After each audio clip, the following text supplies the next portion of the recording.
Sa loob ng isang araw, dalawang mabigat na dagok ang pinasa ni Coach Tina Salak, ang pagkalaglag ng Akari sa PVL at ang dikit na pagkapit ng FEU sa UAAP. Ngunit sa kabila ng sunod-sunod na pagsubok, nanatiling matatag ang babaeng mentor dala ang suporta ng kanyang koponan.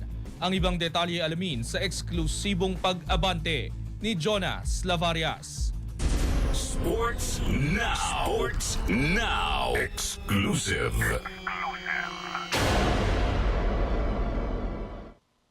Hindi nasusukat ang kakayahan ng isang coach sa dami ng kanyang panalo, kundi sa kung paano ito nananatiling nakatayo sa gitna ng mga downtimes ng kanyang karera. Para kay Tina Salak, ang nakaraang 24 oras ay isang matinding pagsubok sa pasensya at determinasyon.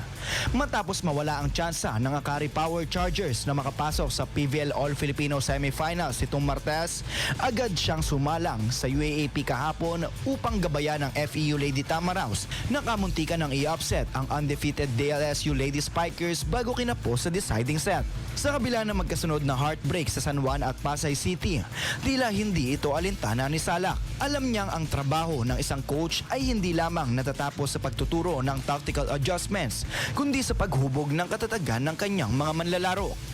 Sa eksklusibong panayam ng Abante Sports Now, inamin ni Coach T na ang kanyang lakas ay hindi galing sa sarili lamang, kundi sa mga taong nakapaligid sa kanya. Hindi naman madali.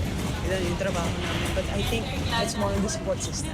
Bagamat kinapos ang FEU sa 15-10 na score sa ikalimang set kontra Lasal, mas pinili ni Salak na tingnan ang potensyal ng kanyang mga bata kaysa resulta.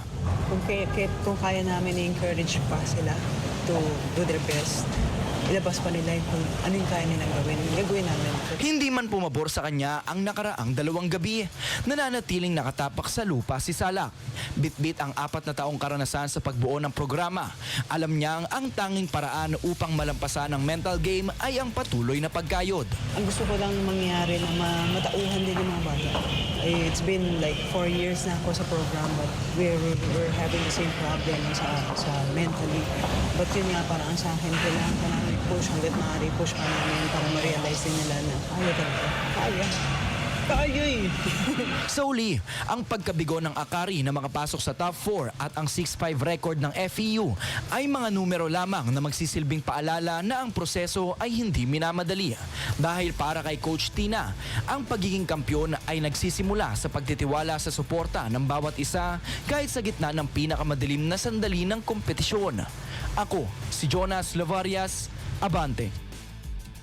Manatiling nakatutok sa Abante, sundan kami sa aming mga social media accounts at huwag kalimutang mag-subscribe sa aming YouTube channel, DWAR Abante Radio, para sa mga eksklusibong balita.